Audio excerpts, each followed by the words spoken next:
Na, tik lietinga, tokį lietingą, netikėtai lietingą rugpjūčio mėnesį Klaipėdoje, Vilniuje, Kaune.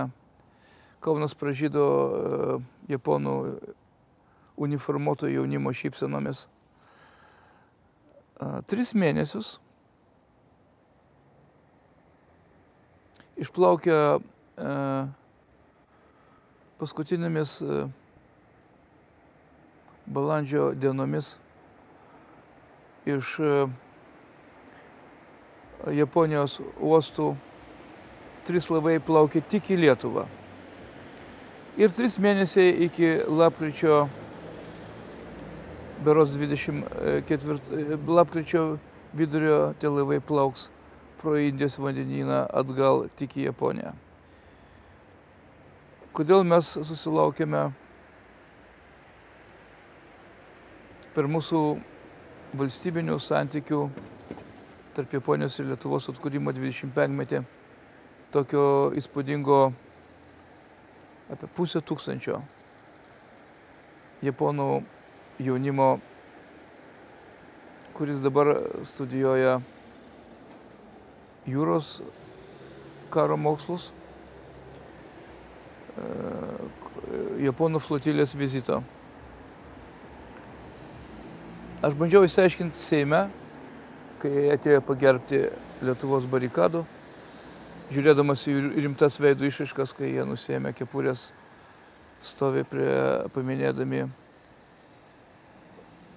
tuos, kurie žuvo prie televizijos bokšto sausio 13 ir kitomis dienomis, ir muitininkus mūsų, ir mūsų pasienio sargyba, kuri buvo nužudyta Liepos pabaigoje.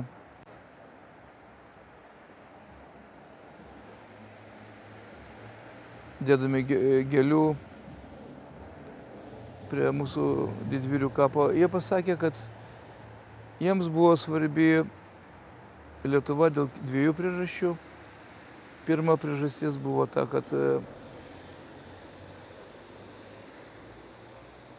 jie daug girdėjo apie savitą Lietuvos kultūrą. Ir mane ilgai klausinėjo šie jaunuoliai apie lietuvių būdą. Nors aš pas nesu lietuvis, bet esu lituanistas. Jie ilgai manęs klausinėjo apie lietuvių estetiką, požiūrį į akmens kultūrą. Buvau šokiruotas, kalbėdamas su jaunais jūrų mokslus einančiais studentais, apie jų bandymą įsigilinti į Čiurlionio paveikslus, į taip, kaip lietuviai moka puošti savo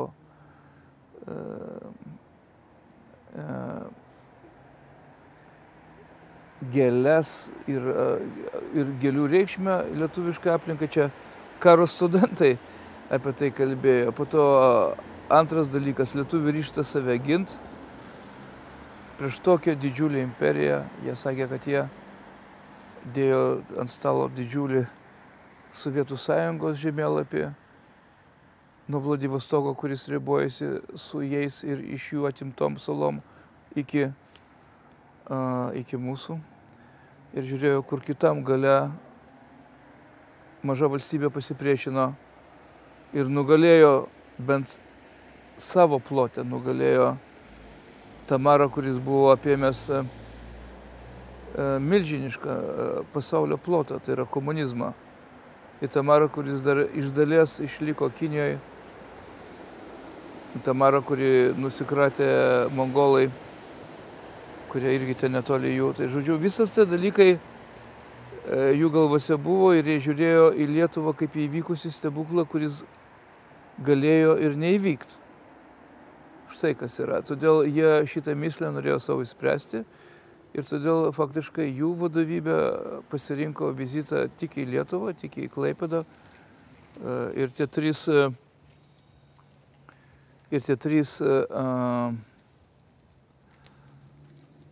laivai keliavo susikaupę ir jie turėjo begalę klausimų. Būdami kuklus, japonai ne iškart puolė klausinėti, bet labai įdėmiai sėdėjo signatarų kėdėse. Labai įdėmiai sėdėjo signatarų kėdėse. Klausėsi pasakytų mano pasakojimo apie 90-osius metus. Be galo rimtai sukauptais veidais, kurie jau turėjo žinių. Tie veidai rodė, kad jau turėjo žinių apie Lietuvą. Stovėjo prie barikadų. Rimčiausiai veidais važiavo į čia Vilniaus kapinės, kuriuose nulenkę galvas dėjo gėles prie nužudytų mūsų pasieniečių paminklo. Nužudytų prieš 25 metus Liepos pabaigoje.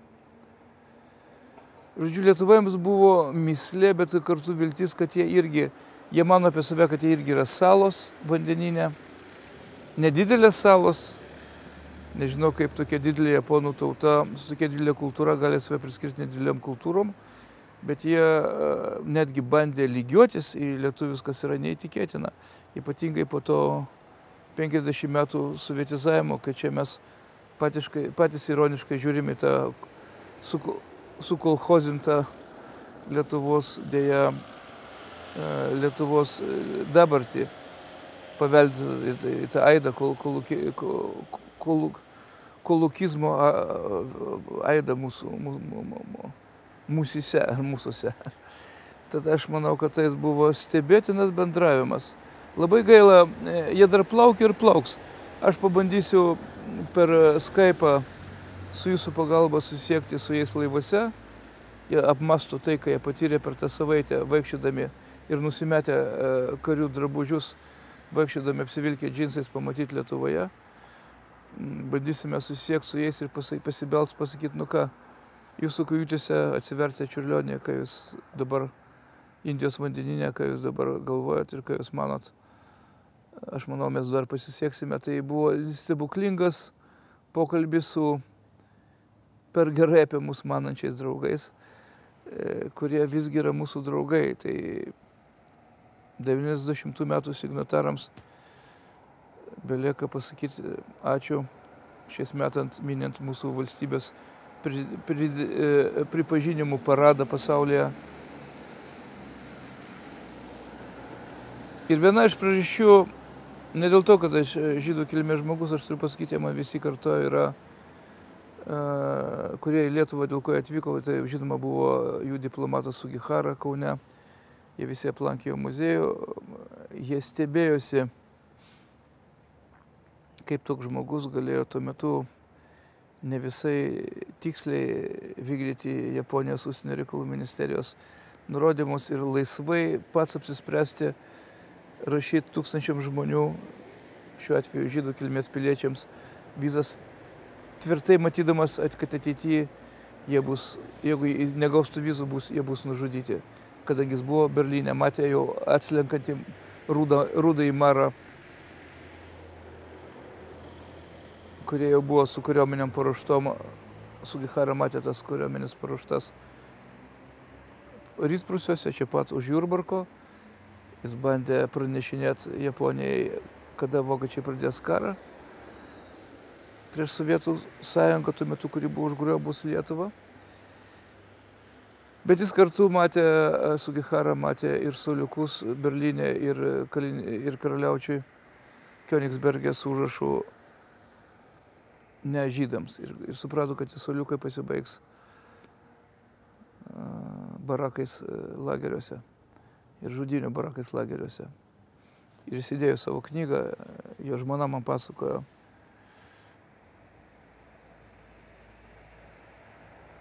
Žmona pasakojo, kad jie įdėjo specialiai atminties savo knygą, vieną iš nuotraukų Berlyno parkas su suoliukų su užrašu ne žydams. O jie suprato, kad tai yra pasiruošimas žudynėms. Todėl jie atvyko pažiūrėti Sugiharos todėl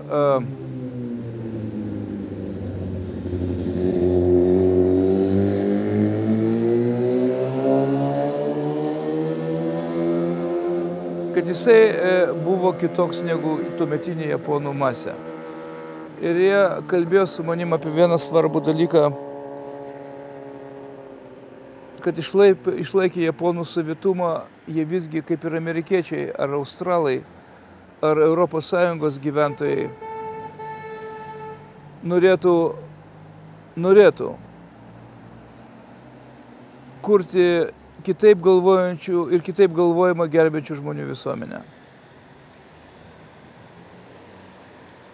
Ir kadangi Sugihara kitaip mąstė nei dauguma tuometinės imperinės Japonijos gyventojų, kurie buvo suvaryti į bendrą ašį su italais ir vokiečiais, su italų Musolinio fašistais ir vokiečių naciais į bendrą ašį, jie patys dabar nori kurti savarankiškai galvojančių žmonių visuomenę. Ir to mane gerai pritrenkė. Tai buvo laisvi žmonės, po to laisvai bevaikščiojantis po Vilnių ir ieškantis lietuvaičių, kurie būtų mąslūs, įvairiai mąstantis, gerbintis kitaip galvojimą. Čia ir aš pasakiau jiems savo kalboje, kad jie yra mūsų sąjungininkai galvojimo srity, mąstymo srity, jie yra sąjungininkai. Ties Lietuva, mes čia giname. Paskutinė, mes esame kaip tas Checkpoint Charlie Berlyne, paskutinė buvo vakarų stotelė, tai mes esame čia vakarų kultūros dalis, kuri gina kitaip mąstančius, įvairiai mąstančius, gino demokratiją. Ta, kad dabar bando apginti Ukrainą. Todėl mes esame, aš pasakiau, mūsų jungia vienas vandeninas. Jūros iki Japonijos, bet tai yra demokratijos jūroje esantis šalis. Jie vienam gale už Vladivostoko, o mes čia kitam, prie Baltijos jūros. Ir tas jau 3 mėnesių plaukimas į demokratinę Lietuvą iš demokratinės Japonijos reiškia, kad mes turim būti pasiruošę kautis už demokratiją ir laisvę. Jaunimas atvykęs šiuolaikinis Japonų, pasakodamas man, kuris ateity dar galvoja studijuoti, pabaigė tos jūrų karo mokslus. Daugelis iš jų net negalvoja likti karo tarnyboje. Ir jie taikosi ateityje įvairias specialybės, taip jie pasakojo. Bet jų žvilgsniai buvo nukreipti ir klausimai buvo ne visiškai, ko mes pripratėme, kai mūsų klausė anglai arba prancūzai arba vokiečiai arba amerikiečiai. Jų žvilgsniai, kadangi kilę iš japoniško, vis tiek juose yra japonų kultūros ir japonų buitinės kultūros arba buities kultūros estetikos stiprus ženklai.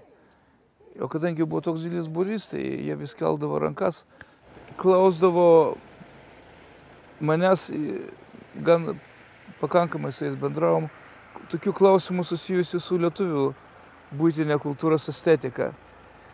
Vienas staiga paklausė, būnant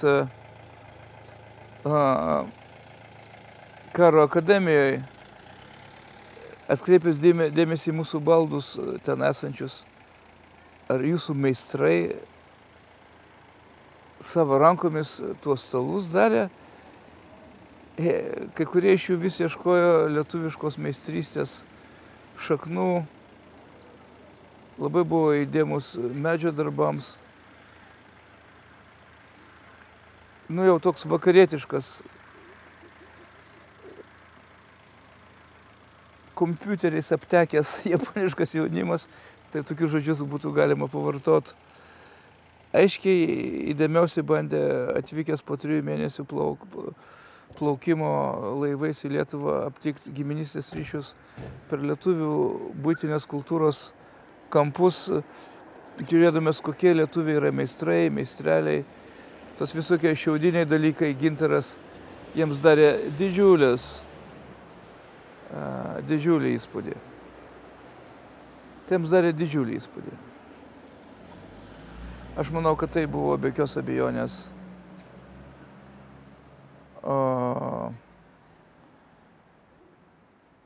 aukštos kultūros universitetinių netgi žmonių, kadangi tai buvo studentai, 190 karininkų, kurie jų tarpe buvo, tai buvo faktiškai ir anksčiau įvairiuose moksluose besimokė tokio kitų universitetų inteligentijos atstovai. Aš visai nesitikėjau pamatyti karininkų tarpe tokių gilių inteligentų, bet tai buvo šviesus jaunimas. Tas šviesus jaunimas ateityje kalbės apie Lietuvą, ką jie sugebėjo įžvelgti. Tai jie sugebėjo įžvelgti Lietuvoje, dar matyti iki karo Lietuvoje buvusi ištausota lietuvių tautos įvairių būdo bruožų visumą, kurie būtų jiems artimi.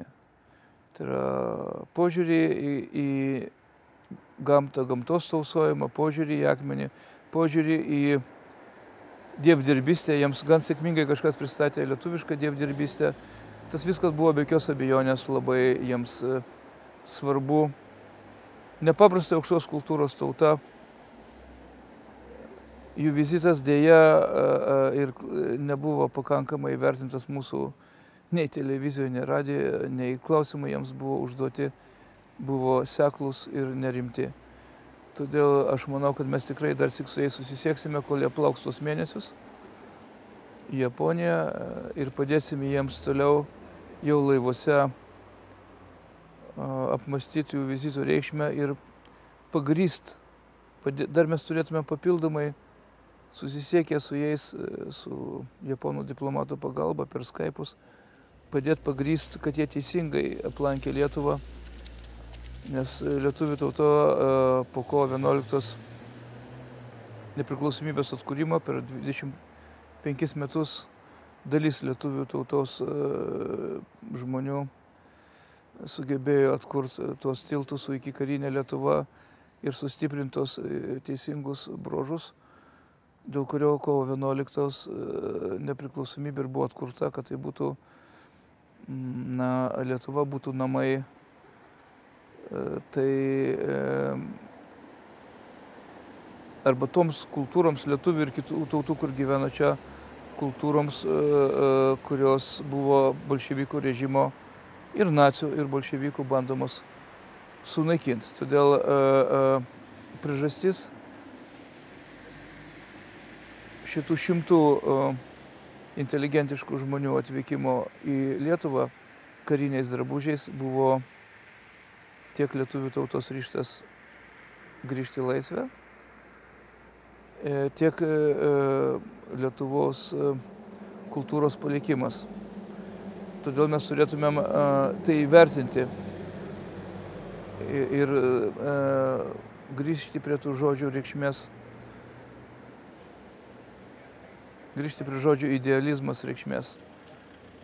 Jis turi nustoti juokinti,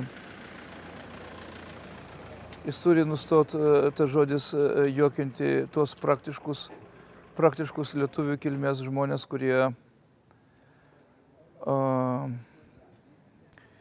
galvoja, kad tik tai uždarbis arba tik tai praktiški gyvenimo sprendimai yra svarbiausi. Kaip matote, mes traukime pasaulio dėmesį dėl idealių dalykų.